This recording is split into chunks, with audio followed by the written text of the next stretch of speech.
Ava Max quhet Amanda Koçi. Lindi në Wisconsin në vitin 1994 nga prindër shqiptar nga Saranda. Prindërit e saj emigruan në SHBA pasi kaluan 5 vjet duke u endur nëpër Evropë për azil. Babai i saj ishte pianist në Shqipëri. Në Amerikë punoi çdo punë që gjente për të mbajtur familjen.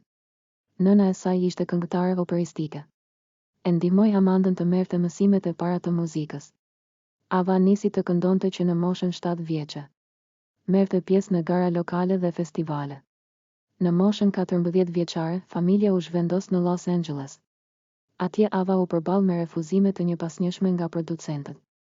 Një periudhë ajo ndërroi edhe emrin artistik disa herë, derisa gjeti identitetin e saj muzikor. Pamja e saj karakteristike me flokun e prerë ndryshe në dy anët u bë gabimisht. Por i pëlqeu dhe e ktheu në stil. Kënga Sweet But Psycho u publikua në vitin 2018. Fillimisht nuk pati shumë vëmendje në SHBA. Por kënga shpërtheu në Evropë. U ngjit në vend të parë në mbi 22 shtete. Ajo u quajt fenomeni i ri i hip-hopit nga shumë revista ndërkombëtare. Ava ka folur shpesh për rrënjët e saj shqiptare. Ka thënë se kultura shqiptare i ka dhënë forcë dhe këmbëngulje. Ajo është rritur duke dëgjuar muzikë shqiptare në shtëpi dhe e mban gjuhën gjallë në familje. Edhe sot thotë se është krenare për kombin e saj dhe se do të vijë më shpesh në Shqipëri. Historia e saj tregon se talenti rritet edhe mes vështirësive kur ka besim dhe mbështetje.